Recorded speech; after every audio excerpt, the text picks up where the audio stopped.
Kamere, pour qu'il se retrouve aujourd'hui, c'est un pion qu'on a placé derrière Félix. Pour le groupe ya Kabila, Balia Félix, pour qu'on va se retrouver dans la forme. Il y a Liboso, dans le régime où Kamere a qui pilier. Et Kamere, partout il passe, il ne fait jamais allusion à chef de l'État.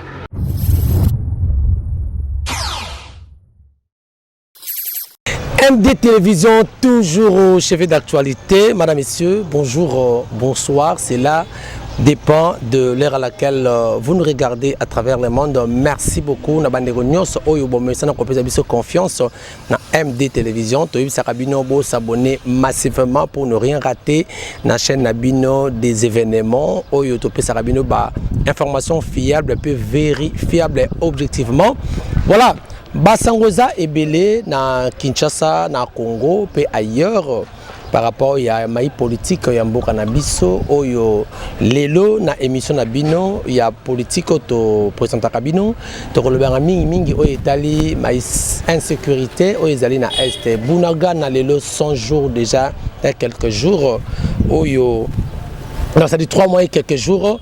Oyo tilelo et na maboko ya bayi rwandais par l'entremise il y a M23 to ko baté. Est-ce que c'est l'inefficacité ya mboka na biso armée trope ezakaka nde kosenga volonté ya Rwanda pour que toye ba kozwa contrôle ya Mansowana et to lobela pelelo maimatali moi mokie discours il y a président de la République Félix Antoine Tshisekedi Tshilombo oyo atenaki na niveau ya ONU na 77e session ya Assemblée nationale kuna na Nations Unies tokolobela o etalipe carnaval de paix ya ndeko Kamere comme tuna to rotuna quel nouveau rôle oyo Kamere ko jouer est-ce que ezakaka pona ticket cash tope.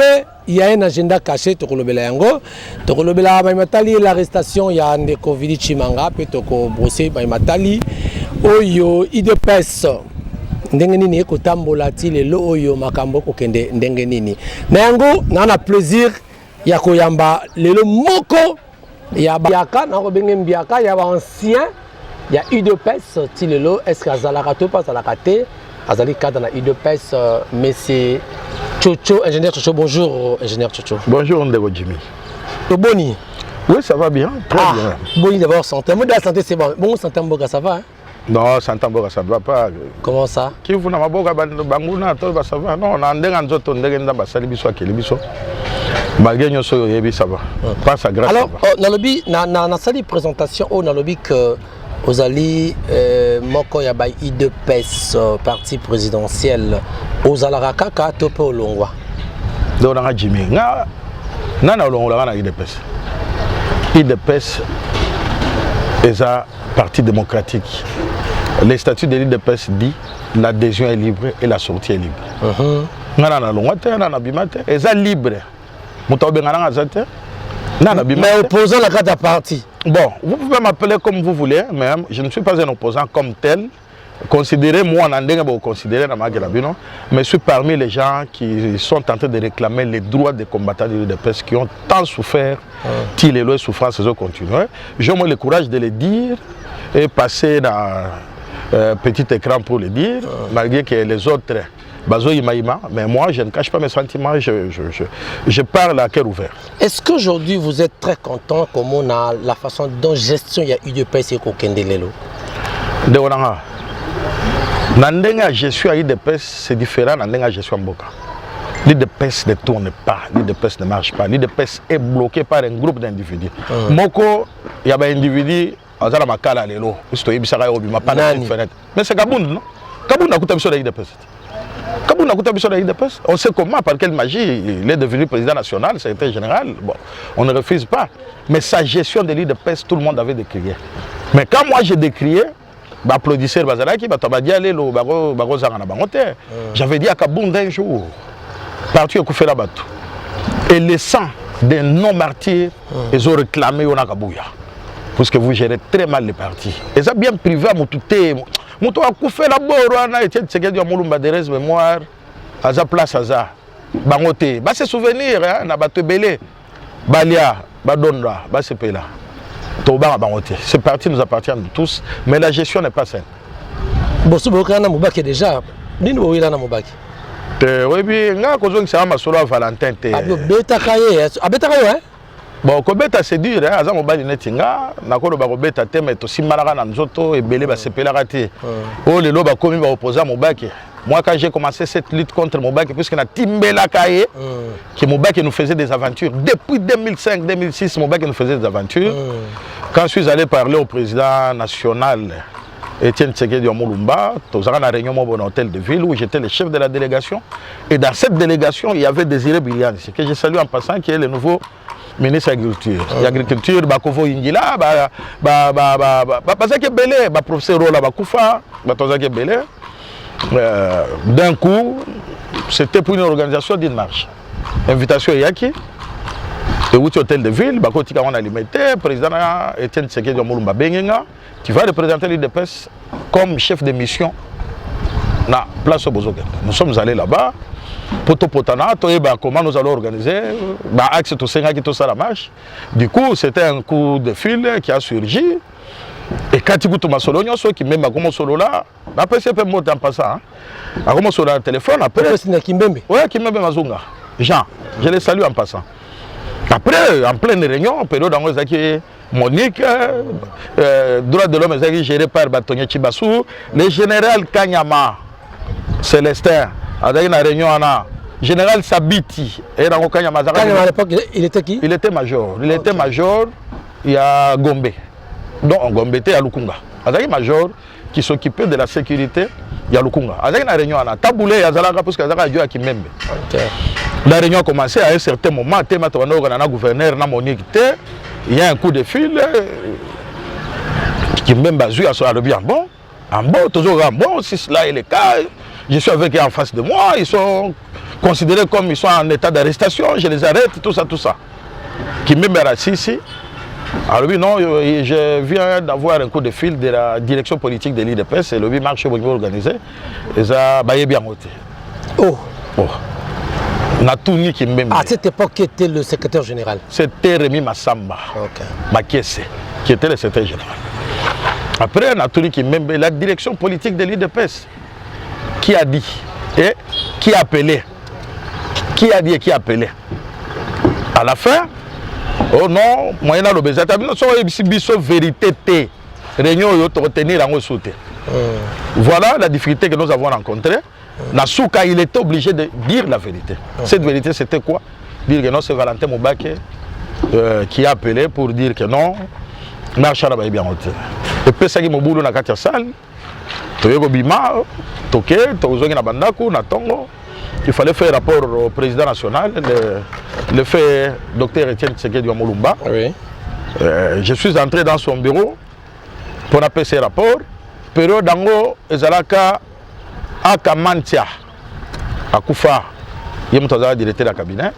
Quand je suis entré pour faire rapport au président national Etienne Tshisekedi, moi, Simon Ezalaka comme témoin. Aza aujourd'hui, Azo travaille dans la présidence, dans le protocole. Élysée Kakoussa.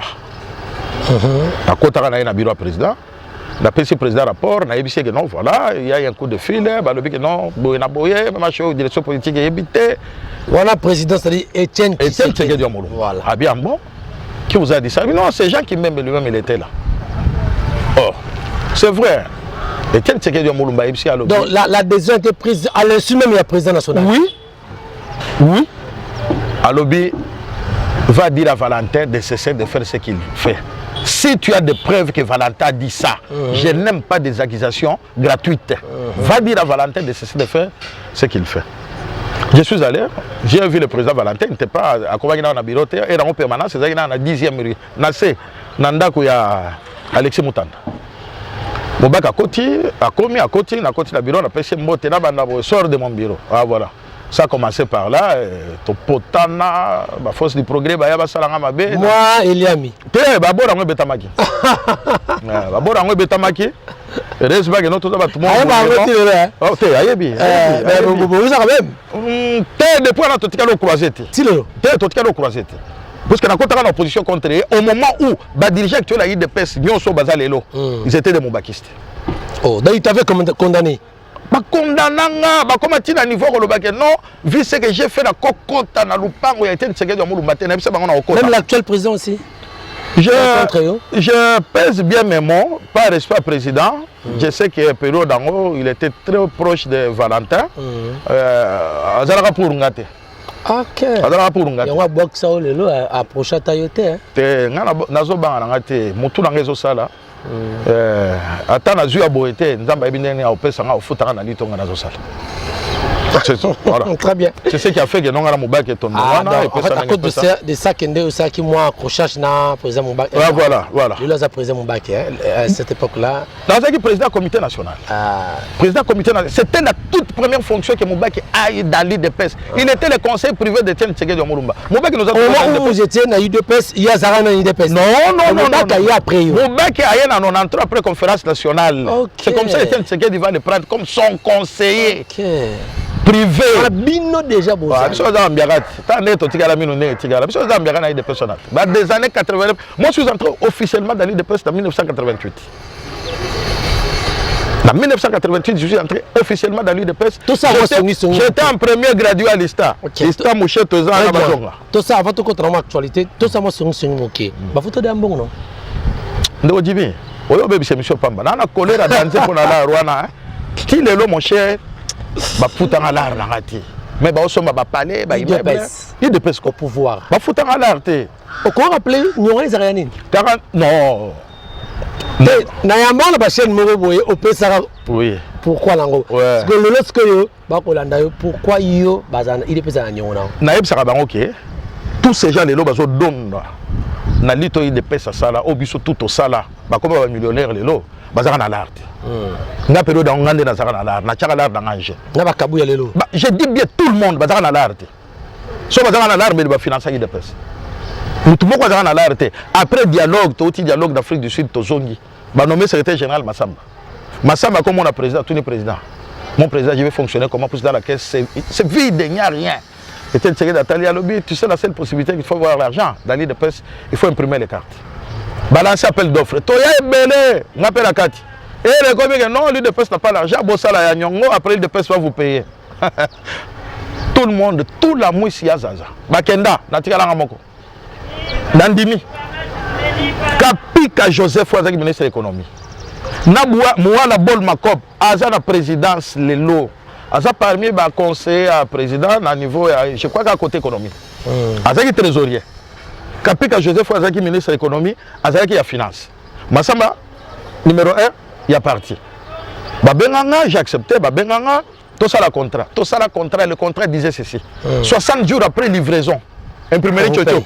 Imprimerie Tchotcho doit être payé. 60 jours après livraison, imprimerie Tchotcho doit être payé. La salle Moussala, a été Tshisekedi Mulumba, les cartes à l'objet, voilà. Un bon travail. Dès son vivant. Ndekonanga, Batona Bamite Mababe. Carte de membre na sala ba dirigeant nyonso bazo gérer IDPS parce que ba yebi histoire wana histoire na ma parler je dis bien baza mitema mabe envers nga hors doctrine à l'IDPS c'est quoi le solidarisme solidarité moi ça ndeko na imprimer carte période dans la carte moko 200 francs à cette époque c'est ça quelle année nous sommes en 2003 2004 200 francs carte moko. Mais elle ne vendait les cartes à membres simples, il les vendait à 1000 francs. Non, 1000 francs d'abord. Même carte, on en a imprimé. Il y a membre d'honneur, on a 200 francs, et il les vendait à 50 $. On a à cette époque, dollar, vous avez 9000, hein? 9000 coûte tout est nassé. Nassé à 9000. Zonga Tiba 2004 coûte à nassé à 9000. Mais imprimé carte à membre d'honneur. On a 200 francs, on a 50 $. Carte à club d'élite, l'imprimant on a 200 francs, on va te gagner 100 $. Carte à membre de soutien, l'imprimant on a 200 francs, on va te gagner 5 $.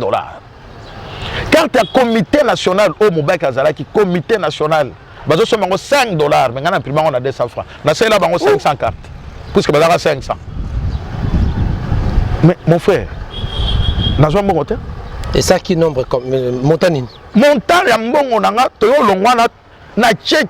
Pression, non, Tchotcho, écoute, nous sommes encore dans l'opposition, la réserté, quand nous allons accéder au pouvoir, nous verrons ce qu'on va faire de vous, puisque vous êtes les héros dans l'ombre. Ah, Nabunda, ba master ngo ba social o na social qui na fait rwana parce que moi la kokakité ba musu badaya ba na bango batikala na tie pression to commune en 2013 et mutanda na tie mutanda pression afutanga mbongo te ba on nommé Jacques Chabani Jacques Kimanga oh l'impression ba carte Jacques Kimanga yebaki nyongona mise à part Jacques Kimanga comme secrétaire général a imprimé ba carte hier et pesanga méchant danse na mona Jacques Kimanga pourquoi ça monter ma casse ya pourquoi ba ko imprimer ba carte hier carte wana etia no za impact te kuna magana ba misimbongo kuna ba futa cash yama na zo ke no makama ba retro commission fait ba biloko e banda kala ngana zaka ofungwa mate to ba Jacques Chambani pe baza vraiment ba exemplaire peut-être hein nakolo ba exemplaire te je parle de ce qui me concerne hein na kota biloko par rapport à ce que vous dites par rapport à o yanga bazaka exemplaire vis-à-vis d'angate OK hein bazaka exemplaire vis-à-vis d'angate Jacques Malongwe ba yo cha mavungu mavungu akoti akuti vide na caisse encore mon président le bimbo bon imprimer ma carte mais attention souvenez-vous de Chocho. Ce Chocho qui a imprimé ma carte hier, ça va créer des problèmes avec lui. Encore risquer même ma mission de la justice. Vous devez négocier avec lui, mais tout en étant transparent. Ma vous va m'appeler pour faire une commande de 1 million de cartes. Je pèse bien mes mots et j'ai le bon de commande original. 1 million de cartes de membres. De Konanga. Oui, na Kota Zamba, na Sali, à peu près 450 000 d'abord. Ma vous Simba. Kapika. Mais en même temps, premier Salara, on va satisfaire. Et alors, côté président, au fur et à mesure que vous vendez cette fois-ci, la Pessibino, pour foutre un parti en bon. Ah, je me suis retrouvé dans la gueule du loup. Nous on appelle ça. Le président fédéral Mikili, banani, vraiment, on va carte, on va foutre un chocho, on va foutre un raté. Ah, dans ma fungo, à Kendana Sama Belé. Mais quelle a été la réaction à Yemoro, président national? Président informé. Parce qu'il était vivant. Yoka, président informé, à Bengi Mavungu. Mavungu, président, je suis en train de me battre. Yepsa Chocho, à la calme, je suis en train de me battre pour Naluka moyen, na sala boy na boy. Au même moment, la santé du président, et ben, on permet de soutenir et comment on déranger. Ok, nous, mon président, santé, mon boulot, parce que le période dans le président peut voyager à Oumeli, na Mikili. Tout ce qui est là, on a tellement là, et on comme Mavungu Adaye, à Longwe. Le secrétaire général est belé à IDPS, mais il ne l'a pas dans la fenêtre. Mais quand il a la porte, il y a la fenêtre. Prophète de malheur, hein? Non, prophète de malheur. Le prophète disait pour Kaboun est sorti par la fenêtre. Pongo, le tout premier secrétaire général, Adrien Pongo. Abîmant la fenêtre. Abîmant la fenêtre. Oh. Abîmant la fenêtre. Massamba abîmant la fenêtre. À quoi ça binote, hein? Massamba abîmant la fenêtre. Oui, Massamba abîmant la fenêtre. Massamba abîmant la fenêtre. Élu comme député, il dépêche c'est le but, moi au siège à Zate. Il a siégé. Azaki en face à président, Massamba qui m'a le pan dans le pango. À quoi vendre d'ailleurs à quoi siéger. Tu comprends? Jacques May, oui, l'histoire Jacques May, n'a pas bête à monter, comment il a problème, na justice, na IDPS, et là, on a la fenêtre. Ma vous, moi, bima la fenêtre. Tanata, ma vous, bête, ma plongé dans la quête. Mais Kabou de mi-tête haute quand même. Ma vous, moi, se plonger dans la quête, ma collègue, la liban la quête, tu peux t'imaginer suite. Ba pilla ma carte, vous savez, la quête, belle coup, ba combattre, ba pilla, mais c'est sur le dos de l'IDPS, puisque moi, j'avais livré. Tolongwana. Kabunda yana koma, mon cher. Bah, excusez-moi un terme. Hein? La commune Mikanda, Batangi, Bapangusi, Babouaki. Bah, répondre à l'administration de. L'administration de l'IDPS n'a jamais tourné.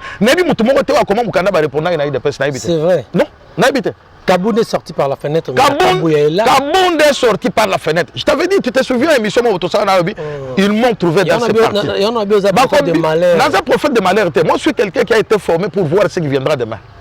Formé par Etienne Tshisekedi. Moi je suis le produit d'Etienne Tshisekedi. Moi tout ce que vous dites, il y a un salama. Non, Etienne Tshisekedi c'est ça. Là, je viens de cette grande école. On va rapidement passer page Oyo. Si Koyo Kabou, il y a Nengazawana. Il sortirait par la fenêtre. Ah, il va pas la petite fenêtre. Il t'a fait quoi? Mais affaire à l'art, gestion. Est-ce que au contacteur Kabouya? Dès qu'on a un commande à l'OBA, bon, il y a des personnes, ministre, bon, 10%, député, 10%. Cet argent, c'est pour le fonctionnement des on va clore cette page. Qu'est-ce que vous dites maintenant, na Baïba Konjo, quoi, il y a eu de pèse, parce que le président, pas eu de pèse à Koukayo. Le président, vous pouvez là. Et ça, au bon de la moutouté, ça, c'est mon droit. L'humanisme seulement. La doctrine de l'île de Pesse, la doctrine de l'île de Pesse, c'est la solidarité. Solidarité, ça va. Très bien. Merci, madame, messieurs, merci beaucoup. Là, c'était juste pour un petit rappel. Il y a Nyongo Oyo, Ndeko Chocho, Lelarango. Ça va, 10e émission, tout ça, il y a reprenant même locaux. En fait, ça doit être quand même animé dans bon cœur pour que vous satisfaire il y a Oye et aligné. Alors, ouais. Parlons un peu de la sécurité dans l'Est du pays jusque-là. 100 jours, 3 mois et quelques jours, Bunagana, toujours entre le maire rwandais, il faut le dire, parce que déjà, le maire rwandais, mais par l'entremise, il y a M23. Peut-on dire, pour tous les pays Est, faut tout ça la Ziedou, na Rwanda, à travers M23, de négocier, parce que déjà, ils ont entamé le processus de négociation. Macron a joué médiation, tout le monde a Kango, na Kagame, tout éviter. Qu'est-ce qui se passe? C'est l'inefficacité. Il y a forces armées na Bisso, on peut Guterres dans ma propos, à tenir les sous pour la Monisco. Comment vous réalisez ça? Na banana, Oyasuka. Il y a secrétaire général des Nations Unies. Antonio, ouais. Bandeko, vous condamnez.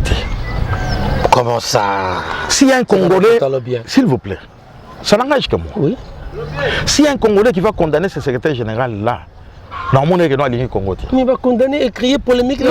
Partis généraux et partis politiques. Les gens qui sont en train de condamner le secrétaire général actuel aux Nations Unies, c'est-à-dire, on a place toujours qu'il était, ou bien ce qu'il a voulu dire. Le problème, c'est quoi? Yoka, Ndeko. J'avais beaucoup réfléchi, je l'ai suivi plus de 10 fois. J'ai compris que notre Dieu a salimé à Kulpa. Il ne voulait pas te vivre, te vivre. Ayako fundande bango.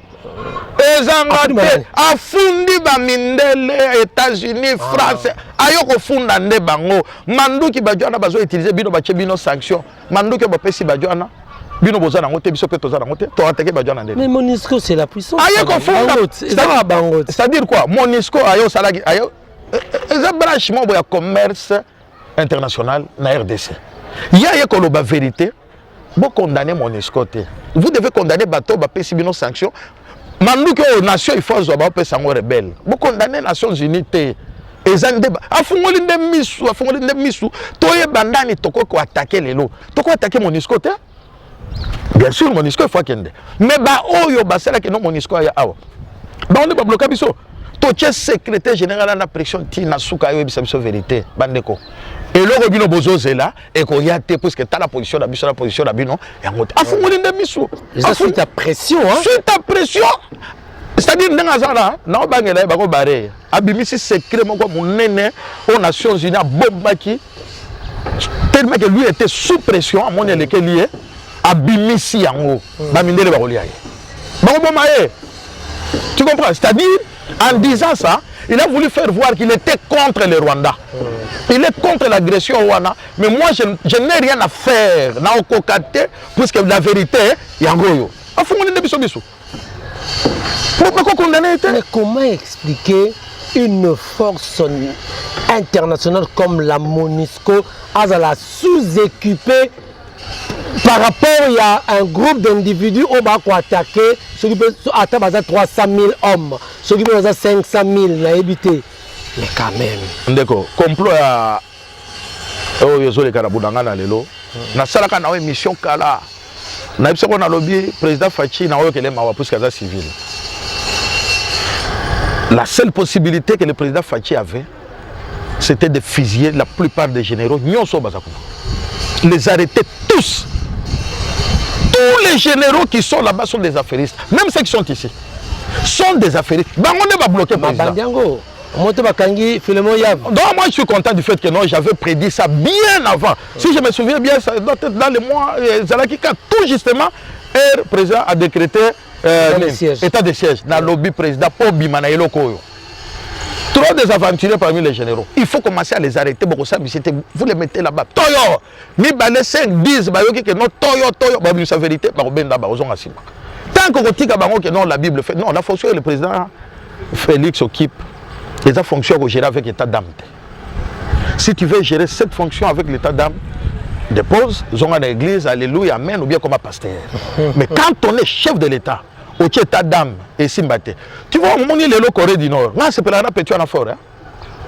Petit au président Corée du Nord. Aux cousins, aux neveux, aux nièces, aux anoko, aux salaires, trahison, les kakuna. Toyo, histoire de vidéo. Droit de l'homme bazar. Droit de l'homme bazar. Droit de l'homme bazar, on est idée, tout le monde a un film, mais on est là. Basi babari, on est bango baye. Il faut que. Au moins, les généraux, bazé belé, babata, ngazo la yavte, bazé belé, bamusu bazao.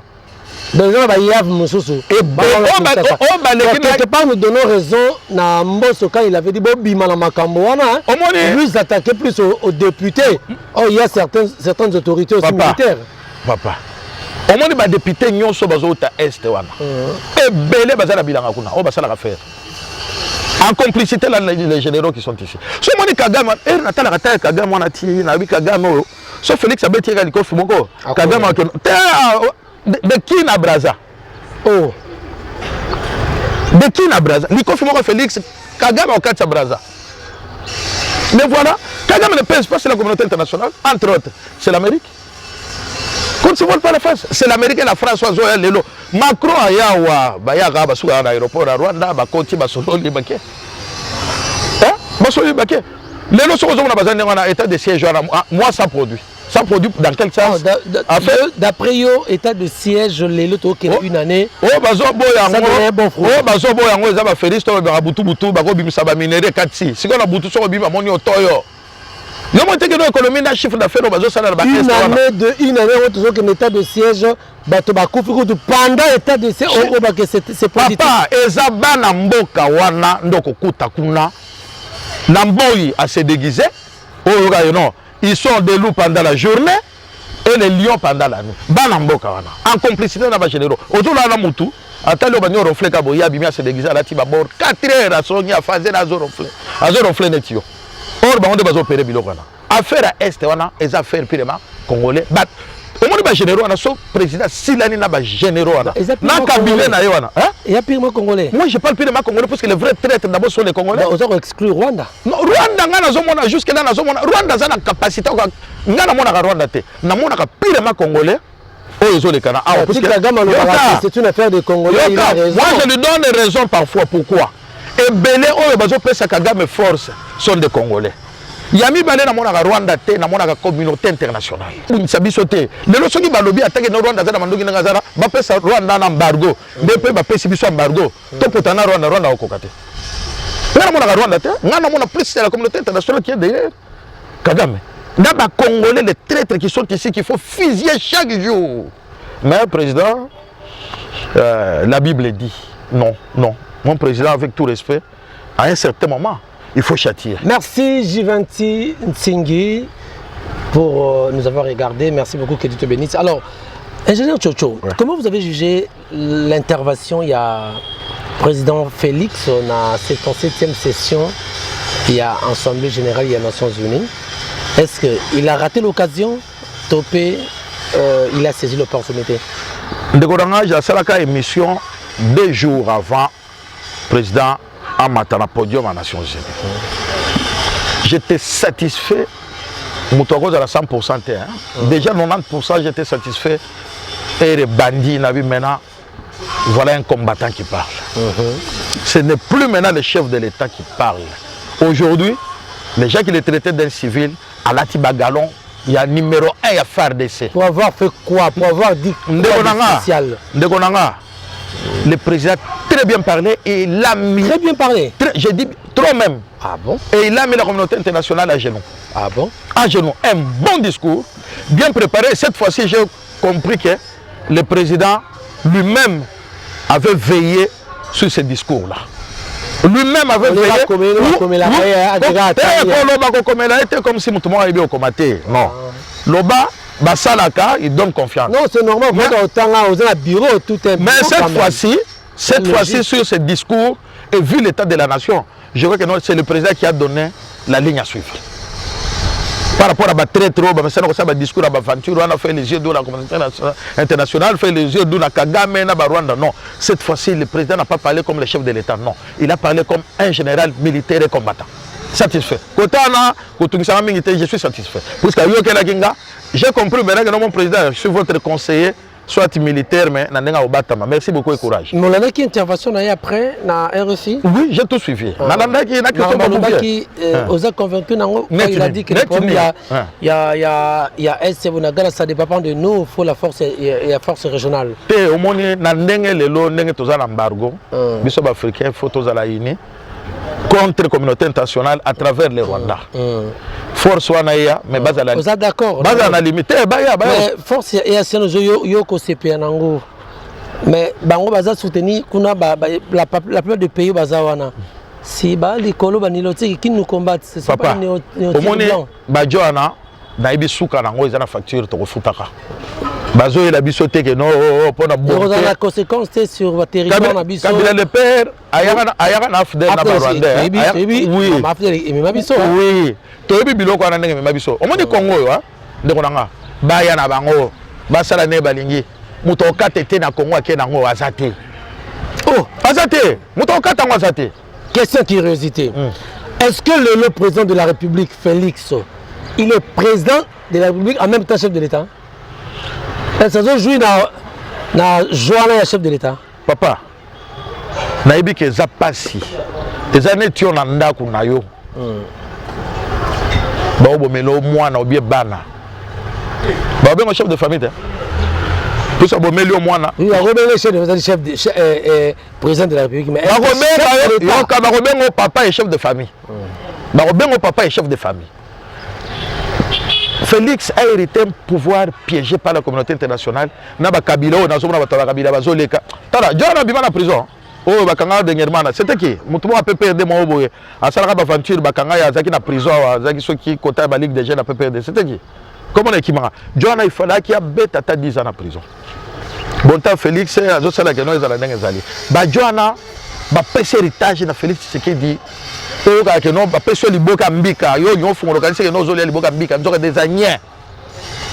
a hérité un mauvais pouvoir où il ne peut pas se réjouir comme chef de l'État. À quoi se réjouir dans côté? Mais il peut faire que ce qu'il lui a donné. Je crois que non, il finira. Moï, Boutou, Basangarate, mais il y aura un jour. Moï, Robima, Boutou Koti. Il finira. Il finira un jour. Il finira un jour. Par contre, c'est ma moi, il est chef de l'État et il est le président de la République. Mais pour que l'État se matérialise à 3 éléments, oui. Il y a le territoire, la population et la souveraineté. Oui. Est-ce que le Félix peut dire que je dirige l'entièreté à Congo, territoire national? Même question dans zone, c'est là. Le président ukrainien, alors il fait quoi? Et pour le moment, il est à chef de l'État. On le reçoit comme qui? Non, non, partout, soit qu'à la France, va recevoir comme qui?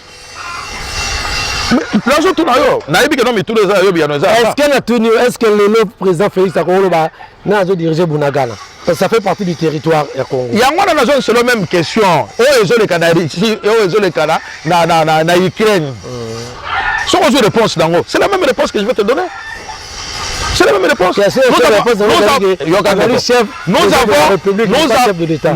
il est le tout. Nous avons 145 territoires. 450 tribus. On a dit José Makila. On a une référence, mon copain Sangaté. José Makila, le but est qu'ils ont une illusion, beaucoup de sabato. José Makila peut donner une leçon à Mboko. José Makila que tu vois là peut donner une leçon à un Congolais comme moi. José Makila peut donner une leçon à Mboko. José Makila va comme aéroport réservé Kangaï. José Makila doit être pas justifié maman wana et j'ai fait ça. Est-ce que José Makila maman yo ça ne alimenter ba rebelle ko sala wazu mbongo acha na poche. Est-ce que José Makila c'est une référence na Mboko Kitoko? Parle-moi d'une autre personne comme ça va José Makila. Moi nazo que le président Félix Mawa, mais je te dis, c'est vrai. Nous avons 145 territoires. Sur les 145 territoires, il y a un territoire sur 145. Nous restons avec 144. Et tu vas me dire que non, le président Félix n'est pas chef de l'État. Ça c'est ils ont expliqué. Oui, parce que le on a jalousie montée à ma belle. 1 sur 145, moko et sali beauté. Tu vas récupérer. Comment on va pas citer? Regarde la pété. Comment est-ce qu'on va récupérer ça en faisant juste un yeux doux, hein? Non, on m'a dit malgré un yeux doux, hein. Tu sais. Est-ce qu'il faut faire un yeux doux dans Rwanda? Toujours ça, les yeux doux dans Rwanda. Est-ce qu'il faut négocier avec M23? Yoka, non. Là, moi, je te dis, mon frère. Vous êtes d'accord, on a la procédure, voilà. Yoka. Je serais contre de négocier avec les M23 parce que je sais que après les négociations, il faut demander d'intégrer en armée. Là, je suis contre. Toujours à la case de départ. Là, je suis contre. À Tabalobi, Tobo Manana, Bango, Tobo Manana, même Tokota d'Arba. Vous avez Moutou, bon, faire comprendre le président Félix, c'est pas la communauté internationale. Tu vas avoir vieux qui tournent dans la Moutou. Vous avez proposé une réponse proportionnelle. Papa, Nana Ipso, Rwanda, Nana M23, Bazana Foster, communauté internationale, va se retirer, va tirer sur la Badjora, qui fait des Mourango, les mêmes jours. Très bien, voilà. Merci beaucoup, Tozo Kenemoke Nasuka. L'affaire Vidi Chimanga. On me dirait que Vidi Chimanga, il y a un IDPS. À ça, il y a un IDPS. On s'en verse ou bien aux autres. Il semblerait, on a tourné, il semblerait. Que nous avons un IDPS. Au moins, Vidier, c'est mon frère. Bon, la bonne idée, il y a un coup d'un sénateur Félix. Non, rien, il est là. Félix, il y a Vidier. Vidier, il y a non place à Gokutana Félix. Tout ça, à comment, bon, et puis ça. Ah, vous avez comment pire? T'es Vidier, à ta pire, à ta place, à Zaboye, à ta pire, à pire, non, je sais que non, place monte avec Banana Vidier. Au moins, c'est un garçon très bien. Côté humanité, elle très bien. Vidier a eu fonction, il a conseiller. On a bien Vidier, parce que en tant que pire, on a bien Vidier, au comité conseil stratégique à chef de l'État. Tout ça, parce que le cabinet, il faut ça les maths. Nous sommes aux élèves, on a à ce qui a dit, tu attendras pour longtemps. C'est-à-dire, c'est-à-dire, j'ai pris mes amis. Oui, j'ai pris mes amis qui ont des carrières dans notre travail, dans la marque Moussoussou. Vous avez un Vodacom, un RTL, ce sont eux que j'ai placés là-bas. Talarabino, Boutaboye, Malamoko, de président national. Eh, Vidier, Mouton le Bélozo, il a été ou bien dernier. Il y a pas comme un autre, au salaire. Tu vas travailler comme conseil spécial à la chef de l'État. Je vais te combattre, je t'amènerai même en prison, tu vas sortir par la petite fenêtre. C'est le jour où on a Vidier à 4 téléphones. On mal pour nous. Ah, il y a un master à Yobatikala. Si on a coupé la banque, je suis Christian Zemba. Pire, même si Christian Zemba, au moins, dans la vie Christian, si on profite, si on a Vidier, tu vas profiter de petits gens. Ce que Vidier, tu vas qu'est-ce qu'il a fait? On est français. Na français ba bon on a formé ben na ezap muyibi. Donc français va détournement. Oui, na lobby ezap muyibi. C'est que Vidier attention. Je respecte Vidier. Vidier, il faut abîmer circuit union soit ezaki simana. Bon, on peut dire que à part Vidier, il y a encore d'autres Vidier parce que moi la seule question que je me pose. Quand il y a un moment où investisseurs rebelles bayate, au moment où le président Félix s'était battu avec investisseurs baroya. Voilà le type d'hommes qui vont bloquer les investisseurs pour la voyage pour ça aboutit à rien. Oui, il y a des gens qui bétonnent les bâtons dans les roues. Moi, la question que je me pose, pour que Vidier Chimanga aille, tu as comme à Londres. Londres a que de Paris qu'on négocie Borwana. Il avait reçu l'ordre de démission. À qui avait signé? Le chef de l'État ne signe pas l'ordre de démission, c'est le cabinet qui signe l'ordre de démission des conseillers. C'est bien qui c'est.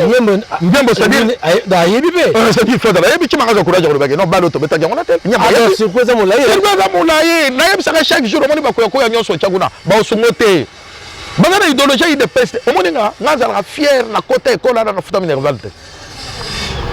j'étais formé par Etienne Tshisekedi Moulumba.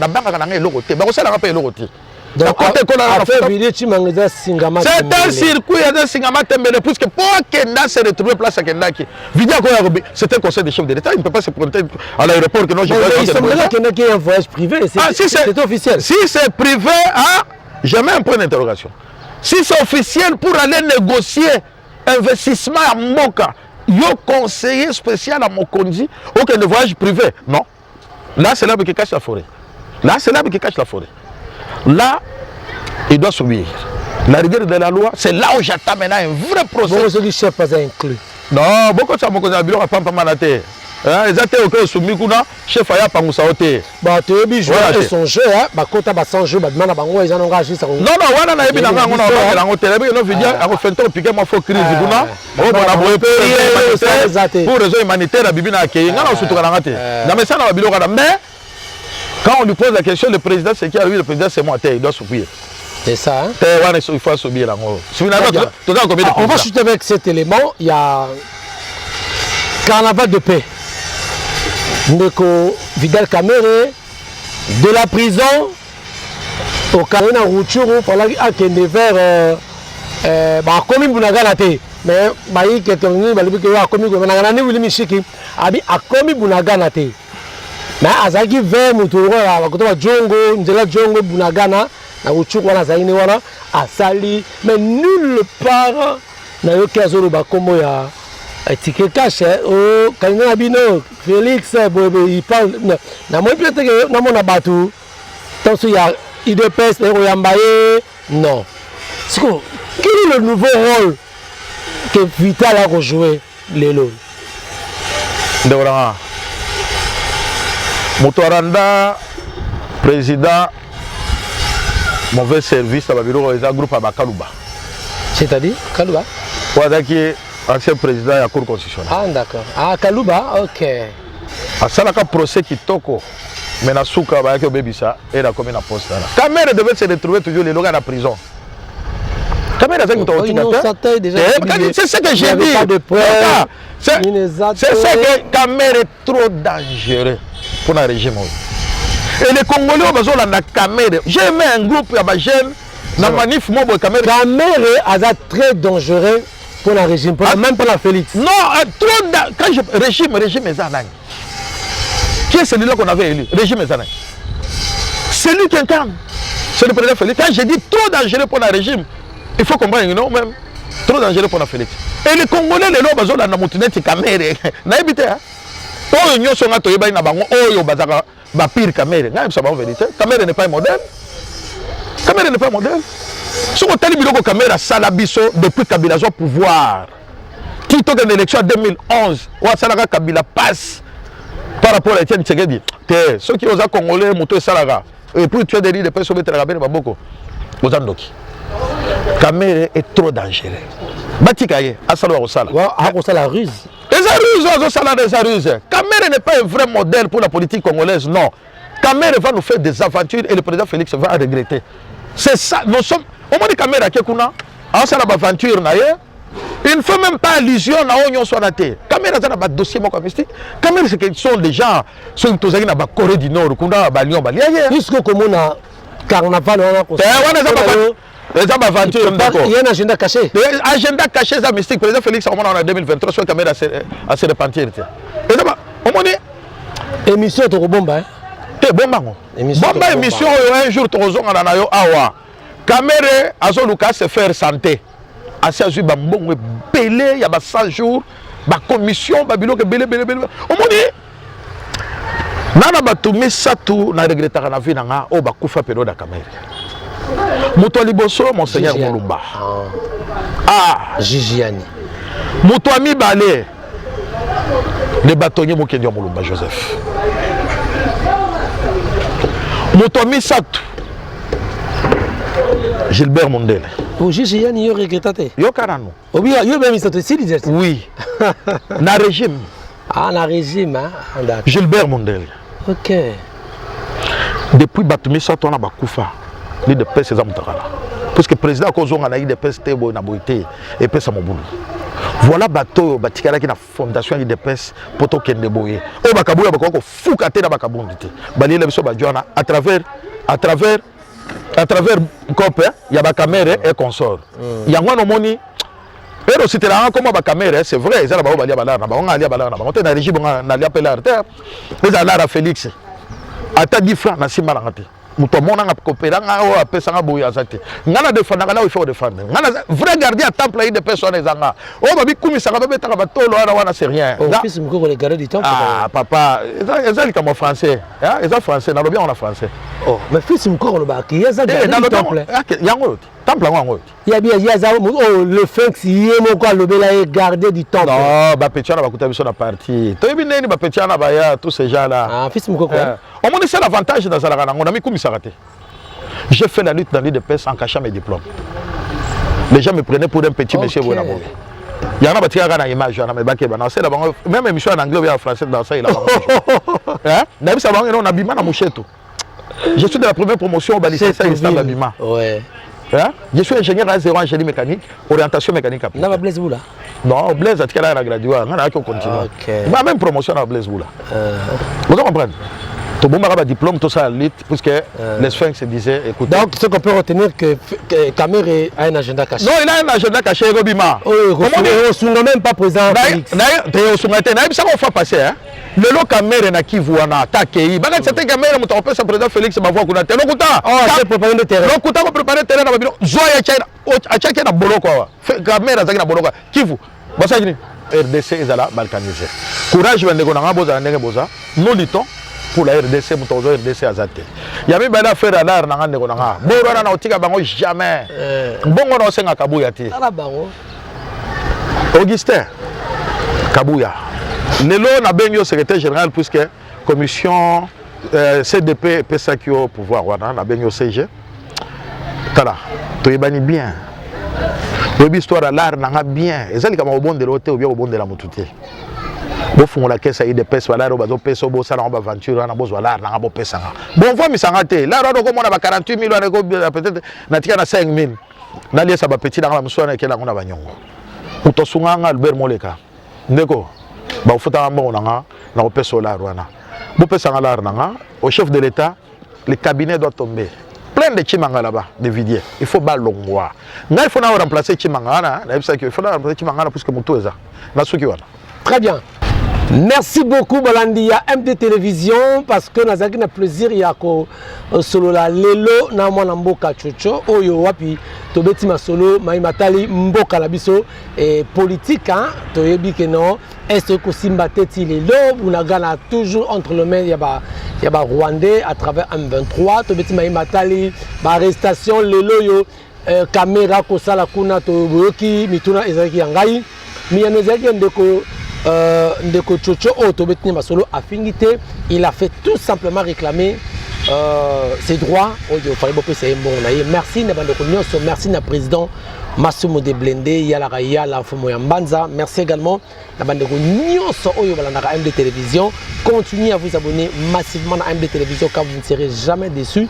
Vous finirez avec cloche à notification pour ne rien rater comme nouveauté. Alors, merci aussi à Nderonangai, Oyo Zara Capita, Ozaki derrière caméra, Oya une image, un montage, Oyo vraiment que Dieu te bénisse. Continue toujours à un bon travail pareil.